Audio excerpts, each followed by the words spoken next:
Jamil, what needs to happen for this pass rush to get going? You got to keep attacking, keep doing the little things that we do every day. Really, and just start finishing. I mean, we've had, especially these past couple games, myself especially had some opportunities that, I make 10 times out of 10. Just got to make sure we pay attention to the little things in practice. Therefore, I can't really say, pay attention to it in a fearful way, but, you want to, kind of stress it, a lot personally, individually. So, therefore, when the game comes, it kind of comes a little bit more natural. So. Jamil, for you personally, led this program in sacks last year. You've had a lot of success against the run, but just haven't, been able to get to the quarterback. Why do you think that is, and what's kind of your mentality, motivation to correct that second half of the year?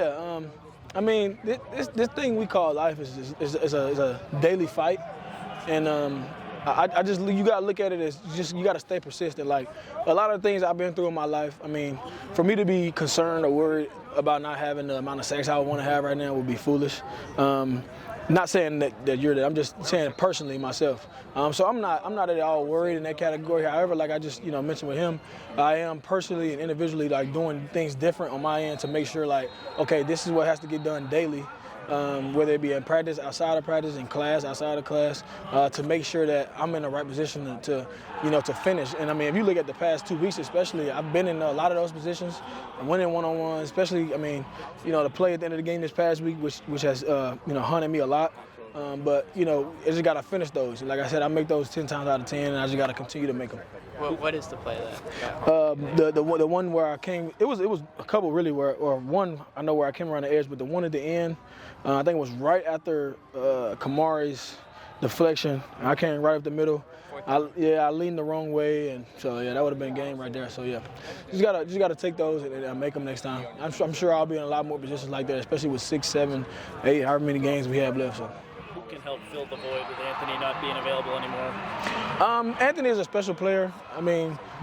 How we will,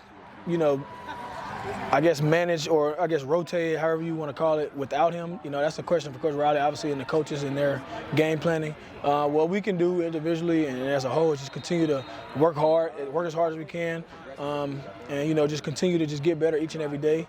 And make sure there's no fall off when there comes game time for Anthony's spot. You've seen some of these young guys progress. What's your level of confidence that when you are down, guys like Eric, guys like Anthony, that these young guys are ready to step in and help more than they would have otherwise? Yeah, it's kind of crazy you mentioned the word young with EG and Ant, but because they played so much, I've forgotten that they were younger. But this is a program where coaches, like Coach Riley. Especially, I'm sure the offensive coaches too, but definitely Coach Lynn and Henny and Nua and Belk and Ants, all those guys, they are about throwing people into the fire in a positive way. They want you to learn. They want you to get better. So I think you will have your opportunity as a young guy at a program like this, and that's why it's great coming here. You just got to make sure that you seize them. You got to seize the opportunity. And I think those two guys, Ant and EG, are the perfect examples of that, especially if you go all the way back to last year. With that being said, I'm actually excited for a guy like Cam Fountain, obviously Jade continuing to progress, and just the rest of the D-line and the rest of the defense and the team as well. What's impressed you about Desmond Stevens? Hey, what's so crazy about that? So that play he made in the game, he makes that play in so many, kind of in the same way, but just in different forms in practice. I kid you not, every on our third down days or whatever the case may be, he makes that same play, that same exact over the middle pick. He finishes it in practice. So I was kind of shocked he didn't score in the game, to be honest. He's another guy that has been able to take the opportunity as a young guy and not let the moment be too big for him. Just really, fall back on his training.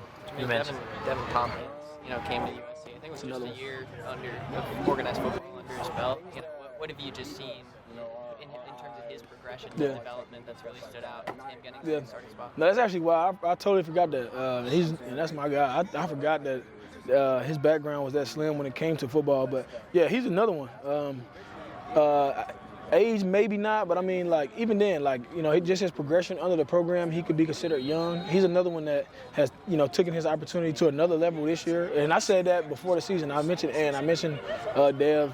and you know, as being two guys who are just going to be able to step up in that area. And I think he stepped up a lot. I think we all have a long way to go. He understands that, which is a good thing. And he's continuing to get better each and every day, which makes him even better. You mentioned Cam. You mentioned Cam Fountain too. Obviously, he has all the physical tools. Where have you kind of noticed him progress, maybe on the football side of things the most? Yeah, Cam, man, he's hilarious for one. Two, he's gotten better just at trying to slow the game down for himself. I mean, obviously, it hasn't all the way slowed down for him, I guess you could say, because he's just now really getting into the swing of things with, you know, things that have happened, you know, health-wise. But, I mean, with coaches like Coach Nua, Coach Henney, you know, defensive staff, Coach Lynn, I mean, you have no choice really but for the game to slow down for you. I mean, Henney is somebody who he's real big on having people learn, and he's real big on figuring out what people's learning styles are. And Cam is just somebody who, you know, had to just continue to get the reps, and he is, and he's getting better. So I'm excited to see him make some Cam Fountain plays this weekend.